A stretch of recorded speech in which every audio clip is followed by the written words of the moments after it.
আমি যখন তোমার দাদা আমাকে শিখিয়ে দিয়ে গেছে, তোমার দাদার থেকে সুনাম অনেক পাইছি।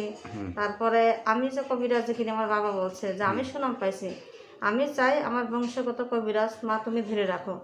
সেই থেকে আমার বাবা আমাকে শিখিয়ে দিয়ে গেছে, এখনো আছে বর্তমানে। তা আপনি কি ধরনের রোগীকে বেশি চিকিৎসা দিয়ে থাকেন? আমি বেশিরভাগ দেই স্বামী স্ত্রীর মিল, পারিবারিক সমস্যা, কোনো শুভ কাজে বিয়ে বন্ধ করা বা বিয়ে হচ্ছে না তাদেরকে আমি আল্লাহর রহমতে কাজ করে দেই।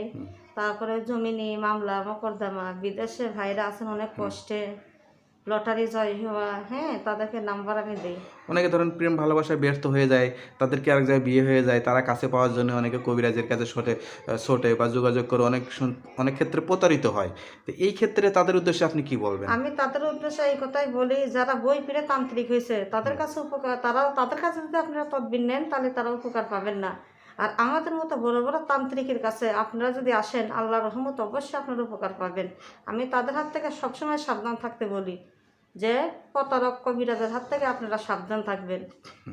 ম্যাক্সিমাম সময় দেখা যায় যে পুরুষরা এই ধরনের কবিরাজি চিকিৎসার সাথে জড়িত।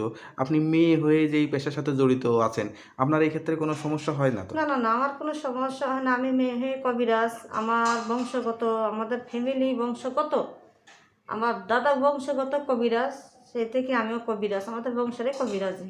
আপনার দেশের বাড়ি কোথায়, ঠিকানা কোথায়? আমার দেশের বাড়ি এখন আসাম, আসাম কামরূপ কামাখ্যা, ওইখানে আমার বাসা ছিল।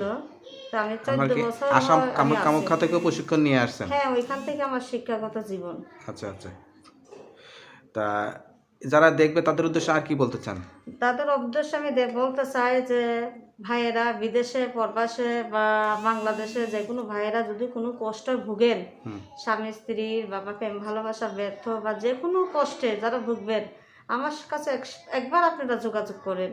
আল্লাহর রহমতে কাজ করবে মালিক আল্লাহ, আমরা উসিল্লাতে ইনশাল্লাহ কাজ হবে। তো আপনার সঙ্গে যোগাযোগের নাম্বারটা একটু বলে দেন। আমার যোগাযোগের নাম্বার, আমার নাম্বারটা হইল করা যাবে। তো ওকে আপু, তো আর কিছু বলতে চান? আর কিছু বলতে চাই মানে কি, যে কেউ যদি কোনো অসুবিধায় থাকেন, কষ্টে থাকেন বা কোনো কবিরাজ দেখে ফল পাইতেছেন না, শুধু একটাবার আমার সাথে যোগাযোগ করবেন। আল্লাহ রহমতে ইনশাল্লাহ তার কাজ করে দেবো। তার কাজের পরে আপনি আমার খুশি করে, তারা খুশি করে আমাকে। তো ওকে আপু, ভালো থাকেন, দোয়া করি আপনার এই পেশায় মানুষ আরও উপকৃত হোক, সেই দোয়াই করি। আসসালামু আলাইকুম। ওয়ালাইকুম আসসালাম।